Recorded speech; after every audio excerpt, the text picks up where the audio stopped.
ان کے حوالے سے 2 گاڑیوں کا مقدمہ بھی CCPO لاہور نے درج کیا تھا جب یہ DPO تھے.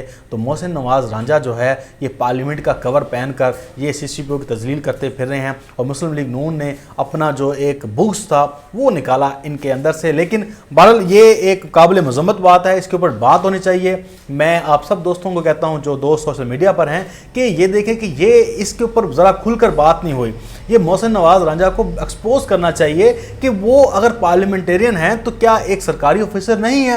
آپ ان سے بات کریں لیکن تمیز کے دائرے میں رہ کر. آپ بھری محفل میں آپ وہ ویڈیو دیکھیں, آپ ویڈیو مل سکتی ہے آپ کو یوٹیوب پر بھی اور ٹویٹر پر بھی, جس میں وہ بہت بدتمیز طریقے سے جو ہے پیش آ رہا ہے. بہرحال CCPO لاہور آج بڑے دبنگ طریقے سے کھڑے تھے لاہور میں. وہ ہدایت دے رہے تھے کہ آج لگتا ایسے تھا کہ شہباز شریف کی گرفتاری ہو جائے گی, لیکن شہباز شریف کی گرفتاری نہیں ہوئی. لیکن انہوں نے اپنے جوانوں کو کہہ دیا تھا کہ صبح سے لے کے شام تک کھڑنا پڑے, ہمیں یہاں پہ کھڑے رہیں گے اور آج بالکل ڈٹ جانا ہے اور کسی قسم کی پریشانی آپ نے نہیں لینی. بہرحال وہ تو الگ ہو گیا. لیکن اب محمد زبیر کی ملاقاتوں کے انکشاف کے بعد, DGI SPR کے بیان کے بعد, مسلم لیگ نون کا کیمپ جو ہے وہ مکمل طور پر خاموش ہے. لیکن جو 1-2 لوگ بولے ہیں میں آپ کو ان کا ذکر کرتا ہوں کہ وہ بھی ان کی جسٹیفیکیشن آپ چیک کریں. خواجہ سعد رفیق آج لاہور ہائی کورٹ میں موجود تھے شہباز شریف کے ساتھ. وہ کہتے ہیں جی معاملات سلجھانے ہیں تو ہم معاملات سلجھانے گئے تھے. جو معاملات سلجھانا جاتا ہے تو پھر اس کے اوپر بات نہیں کرنی چاہیے, اس کو سلجھانے دینا چاہیے. یعنی کہ یہ معاملات سلجھانے سے مراد یہی ہے کہ ہم تابعدار ہیں آپ کے, آپ جو کہیں گے ہم وہ کریں گے, آپ مہربانی کریں, آپ ہمارے جو ہے مائی باپ ہیں. یہ لوہے کے چنے والا پیغام جو میں نے بیان دیا تھا وہ غلطی سے دے دیا تھا. نواز شریف بھی جعلی چیگویرا بن رہے ہیں, جعلی نیلسن منڈیلا بن رہے ہیں. یہ گوال منڈی کے تو یہاں ان کی پیدائش ہے, تو مہربانی کریں آپ انہیں دوبارہ اپنے چرنوں میں لے لیں. یہ خواجہ سعد رفیق بتانا چاہ رہے تھے عوام کو. اب وہ کہہ رہے ہیں کہ شیخ رشید کو میں سیریس نہیں لیتا.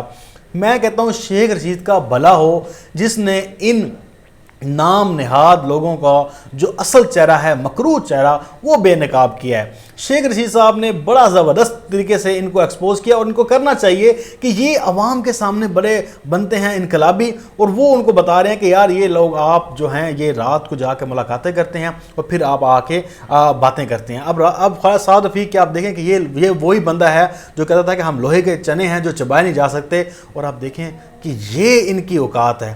یہ ان کی اوقات ہے کہ پنڈی کے جو GHQ کے گیٹ نمبر 4 ہے اس کے باہر یہ لائنیں لگا کر کھڑے ہوئے ہیں, ایک کے بعد ایک بندہ جا کے ملنے جاتا ہے ان سے.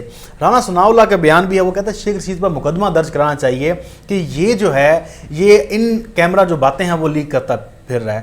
اب بندہ تو ان پہ مقدمہ درج کرائے, رانا ثناء اللہ اور مسلم لیگ نون کے لیڈران پہ, کہ آپ لوگ جو جھوٹ بولتے رہے ہو, جو جعلی نعرے لگاتے رہے ہو, اور آپ لوگ جا کے ملاقاتیں کرتے رہے ہو, آپ پہ مقدمہ درج ہونا چاہیے. عوام ان کا احتساب کرے, عوام ان سے جواب طلبی کرے کہ آپ تو ہم سے جھوٹ بول رہے ہیں کہ ہم تو جمہوریت کے چیمپئن ہیں اور ہم چاہتے ہیں کہ سیاست میں اسٹیبلشمنٹ کا کردار نہ ہو. آپ لوگ تو خود ان کو کردار کو بیچ میں لے کر آ رہے ہیں. اب محمد زبیر کی ملاقات کے اوپر بڑا جو ہے وہ شیخ رشید نے انکشاف کیا. انہوں نے کہا کہ 36 سال تک یہ بندہ آرمی چیف سے ملا نہیں ہے, آرمی چیف سے 36 سال تک ملا نہیں ہے, اب جا کے یہ مل رہا ہے. تو اس کا مطلب ہے یہ NRO لینے گیا تھا, اور پھر پہلی ملاقات جب کی اگست کے آخری ہفتے میں تو وہاں پر صرف آرمی چیف موجود تھے. دوسری جو 7 سپتمبر کو ہوئی ہے اس میں DGI SI بھی موجود تھے. یہ پرسنل ملاقات تو نہیں تھی. اس کا مطلب ہے کہ یہ واقعی NRO لینے گئے تھے. یہ اب ٹیں فش کر رہے ہیں, یہ کوئی باتیں بنا رہے ہیں. اس کے بعد شیخ رشید نے یہ بھی چیلنج کیا, انہوں نے کہا کہ جو بندہ آگے اس چیز کو ڈینائی کرتا ہے آگے میرے ساتھ آ کے چیلنج کرتا ہوں ٹی وی ٹاک شو میں اس کو چیلنج کروں گا. اس نے الگ الگ ملاقاتیں کی. پھر ایک اور چیلنج بھی ہے, اور ہم یہی کہتے رہے ہیں کہ استعفے دو استعفے آج الیکشن کرائے جائیں گے, اور ان کو پتہ ہے کہ اگر ہم نے آج استعفے دیے تو جو الیکشن ہوں گے, جو ان کی تھوڑی بہت سیٹیں ہیں وہ بھی ماری جائیں گی, اور کیا پتہ سندھ کا جو تختہ ہے وہ بھی الٹا جائے, کیونکہ ویسے بھی لوگ بڑے پریشان ہیں جو سندھ گورنمنٹ حکومت کے ساتھ کر رہی ہوتی ہے, بڑے ڈرامے بازیاں کر رہی ہوتی ہے. اب احسن اقبال صاحب نے جو ملاقات کی ہے اس کی تھوڑی بہت جو ہے وہ ہم تک باتیں پہنچی ہیں, وہ آپ تک رکھ دیتا ہوں کہ وہ آرمی چیف سے تو ملے ہی ہیں, ساتھ میں وہاں پر ایک اور جنرل موجود تھے. ان سے جا کے سائیڈ میں جو کہتے ہیں نا کونے میں لے جا کر بات کی, ان سے کہا کہ مہربانی کریں, میں اس عمر میں جیل کیسے کاٹ سکتا ہوں, میرے پیچھے نیب لگی ہوئی ہے, مجھے مہربانی کریں تھوڑی تسلی دلائیں تاکہ میں جو ہے وہ نیب سے بچ سکوں. یہ ان جرنیلوں سے جا کر یہ نعرہ مانگ رہے ہوتے ہیں۔ خواجہ آصف بڑا جمہوریت کا چیمپئن بنا پھر رہا ہوتا ہے، یقین کریں اس کے بیانات اٹھا لیں تو اس کے میں تضاد ہے۔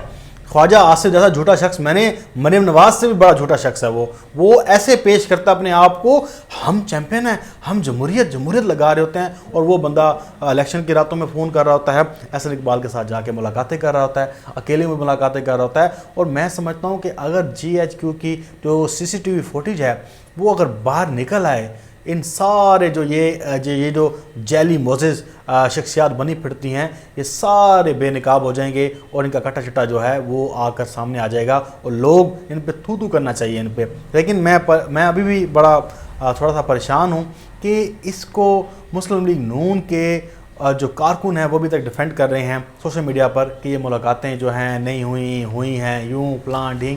لیکن بہرحال اللہ تعالیٰ ان کو ہدایت دے، اور اس کے اوپر جواب طلبی کرنی چاہیے۔